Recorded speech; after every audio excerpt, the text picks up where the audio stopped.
Hello sa inyo mga ka-super kasari, magandang hapon po sa inyong lahat. So for today's video, mag-share na naman po ako sa inyo ng business tips or discarte tips para maging always puno ang inyong sari-sari store. Ito guys, yung mga i-share ko sa inyo ay yung mga in-apply ko dito sa aking sari-sari store. Although, hindi nyo makikita na puno ngayon yung aking tindahan gawa ng ang delivery pa. Ang dami kong na-pick kahapon kay Pure Gold. Ang delivery pa noon is Sunday. Today is Saturday. Kaya medyo bungi-bungi yung laman ng ating tindahan. Pagpasensyaan nyo na mga kasari. So, bakit nga ba always puno ang aking sari-sari store? Madami po nakakapansin yan. Marami pong nagko-comment sa comment section na ang dami daw po laman ng aking tindahan at ang ganda din daw po ng aking arrangement. Thank you so much po mga kasari sa inyong compliment.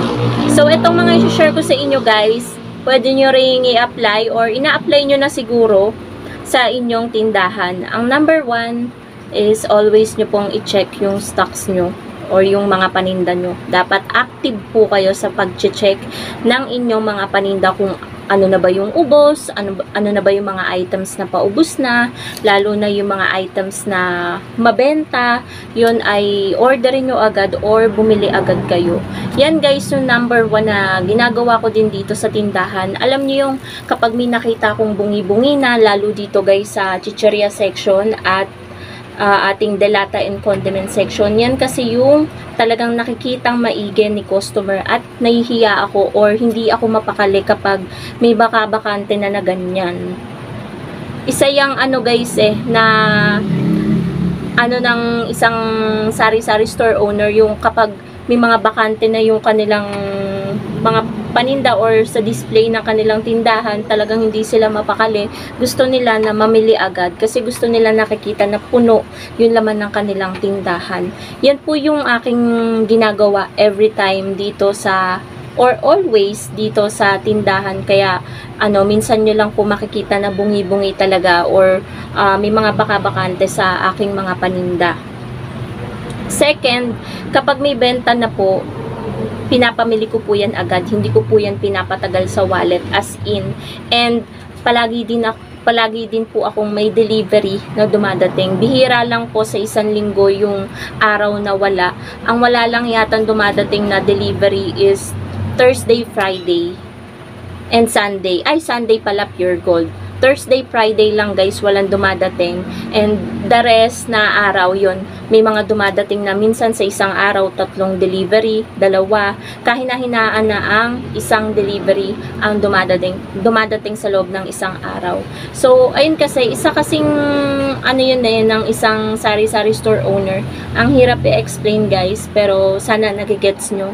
Yung bang hindi tumatagal sa wallet nila, gusto nila kapag may benta na, kung ano yung ubos, ipapamili agad nila para mapalitan yung mga items na nawala. Ganyan kasi guys yung mindset ko or ginagawa ko din always dito sa tindahan. Kaya wala pong laman parate itong wallet na to. Ayan. Itong wallet na to, dito ko nilalagay yung sales ng tindahan. Hindi po siya nagkakaroon ng laman. Bihira lang po kasi kapag nagkakalaman siya, bigla na lang mawawala kasi nga may dadating na delivery or mamimili. Ganun po. Hindi po siya natetenggahan ng pera. At yun naman po yung kagandahan talaga sa isang sari-sari store owner. Talagang kapag may benta na, namimili ulit ng mga bagong paninda para mai-rolling ulit natin at tumubo ng tumubo. Yun po. Ang pang-third naman po mga kasari, nagsulat kasi ako dito sa aking notebook para ma-explain ko din sa inyo ng maayos. Magdagdag ng mga bagong paninda. Yan din po mga kasari yung nakakapagpuno ng tindahan. Yung nagdadagdag po kayo ng mga bagong paninda para kapag bumili yung inyong mga suki ay iaalok nyo sa kanila, madadagdagan yung display nyo. Kapag kayo idagdag ng mga bagong paninda, hindi nyo mapapansin na ay, puno na pala yung tindahan ko, puno na pala yung sari-sari store ko. At isa pa guys na nakakadagdag ng paninda is yung mga request ng ating mga suki or ng ating mga customer. And 'di ba tayo bilang isang tindera, kapag wala sa atin yung items na hinahanap ni customer at kapag inililista agad natin yan para kinabukasan or mismong araw din na yon ay mabibili nyo na or bibilhin nyo na talaga para the next na pagbalik ni customer, yung hinahanap nila ay meron na sa tindahan mo. Isa din yan guys talaga na kapag pinrovide mo or binili mo lahat ng nire-request ni customer, nakakadagdag talaga yan sa inyong sari-sari store. Kaya napapansin nyo, ay, puno na pala yung tindahan ko. Ganun guys. Sa pang-apat naman guys, ayusin ang display or arrangement ng inyong sari-sari store. Minsan talaga, kahit hindi, katulad nitong tindahan ko, hindi siya karamihan ng laman. Pero, ang nakikita ng mga viewers ko sa aking vlog, ang dami daw laman. Hindi nila alam na nasa arrangement lang talaga yan ng mga paninda. Minsan kasi guys, katulad dito, ayan, di ba? Naka-display. Pero makikita nyo, wala nang ibang nakalagay doon sa likod. Talagang pino-forward ko lang ng pino-forward kahit wala nang laman yung likod, basta yung harap ay meron para makita ni customer na ay walang bakante, puno pa rin ang tindahan, pero hindi nila alam na sa tamang pagdi-display lang talaga yung ginagawa natin. And sa paraan na yon, nakikita ni customer na marami nga naman yung tindahan mo, pero sa isip mo eh kulang-kulang na nga yung laman ng tindahan ko, wala pa yung delivery, ganito ganyan. Katulad guys nung may mga nangangampanya dito nung isang araw pa yun o no isa-isang araw, pagsilip nung nanay nung classmate ko nung elementary tsaka nung high school, pagsilip, ang dami naman laman ng tindahan mo, ganito ganyan. Sabi ko, ay, wala nga pong laman eh, hindi pa po dumadating yung delivery ko from Pure Gold. Sabi niya ganun.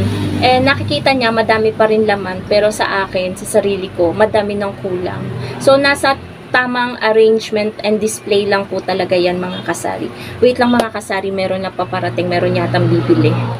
Ang panglimang tips din po mga kasari is yung hindi po ako nagpapawala, kaya nagmumukhang always puno din yung aking sari-sari store. Yung pinaka-front talaga ng aking sari-sari store, hindi po ako nagpapawala ng mga repak-repak. Andyan po yung mga repak natin na munggo, cornstarch, asin, mantika, may tuyo pa rin dyan, tapos may miswa. Sa pinaka-front ng tindahan ko talaga yan guys, inilalagay. Hindi ako nagpapawala ng mga items na yan kasi isa rin yan sa nakakapagpabuhay sa sigla ng ating sari-sari store. Yun talagang pinakabungad. Kasi dalawa guys yung bilihan dito ni customer. Isa dito, ayan, ipapakita ko sa inyo. Ito, yan, isa yan, yung may mga gamis na yan, meron dyang bilihan para naman sa mga bata. And then dito naman, yung isa is medyo mataas para naman sa matatanda. Kapag umuulan naman, or mainit, pwede din dito sila bumili sa kabila. Pero kung bet naman nila na dito at medyo nabababaan sila, medyo matangkad yung bibili, pwede dito sa kabila. So, dalawa yung bilihan ko at minimake sure ko na hindi boring tingnan yung dalawang harapan ng aking tindahan. Isa din yan guys sa nagpapaano ng attract ng customer, yung bungad pa lang ay wala ng bakante. Kaya napapansin nila ay always puno ang sari-sari store nito. Parang walang bumibili kumbaga, pero hindi nila alam kapag ubos na, bumibili ulit tayo ng panibago para ma-display ulit natin. So yun guys yung pinaka-diskarte ko talaga, kaya always puno ang aking sari-sari store. So mag-iisip pa ako guys, kasi yun lang naman yung pinaka-basic talaga na ginagawa ko. And ito talaga yung pinaka-tips na masashare ko sa inyo. Isang gawain na rin ng mga sari-sari store owner na nasabi ko kanina, yung talagang hindi talaga tayo mapakali mga kasari kapag alam nyo yung may mga items na kunwari fast moving tapos ubos na sa'yo. Parang hindi mapakali yung puwit mo, gusto mo na agad bilhin. Kaso nga, wala ka naman sariling sasakyan, hindi ka rin makaalis kasi wala magbabantay ng tindahan at nanghihinayang ka din kung magko-close ka saglit. Ang ingay nun tumana sa sasakyan. So, no choice tayo kundi hintahin yung delivery. Di ba mga kasari? Isa din yung talaga ng mga sari-sari store owner. So, ayun lang mga kasari ang masashare ko sa inyo. Mga basic lang naman yung na-share ko sa inyo kung bakit always puno yung aking sari-sari store. Minsan talaga nasa display na din yan ng sari-sari store owner. Ayan. 'Di ba mga kasari, makikita nyo dito lang sa taas yung medyo bakante.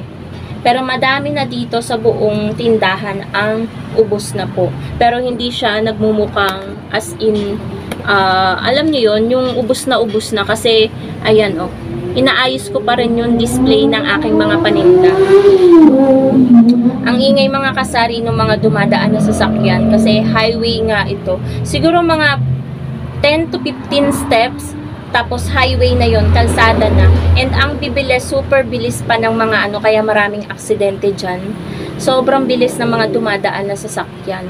So, ayun po mga kasari, sana nakakuha po kayo ng idea kung paano nyo po mapapapuno yung inyong sari-sari store, paano magmumukhang madami yung laman. Minsan nasa, ano na rin yan guys alam nyo na, ayun, basta always lang kayong mamili. Syempre, i-make sure nyo yung mga papamilihin yung mga kasari is yung mabebenta sa inyong tindahan.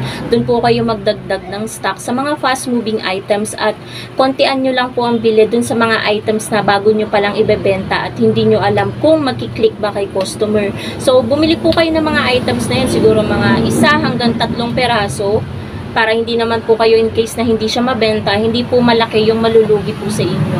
So, yan lang mga kasari ang masishare ko sa inyong discarded tips kung bakit always puno ang aking sari-sari store. Sana nag-enjoy po kayo. And kung nag-enjoy po kayo, wag niyo pong kalimutan mag-like, comment, share, and subscribe to my YouTube channel. At pakihit na rin po mga kasari ang notification bell para always po kayong updated sa susunod ko pang video. Bye guys! Keep safe everyone! Bye!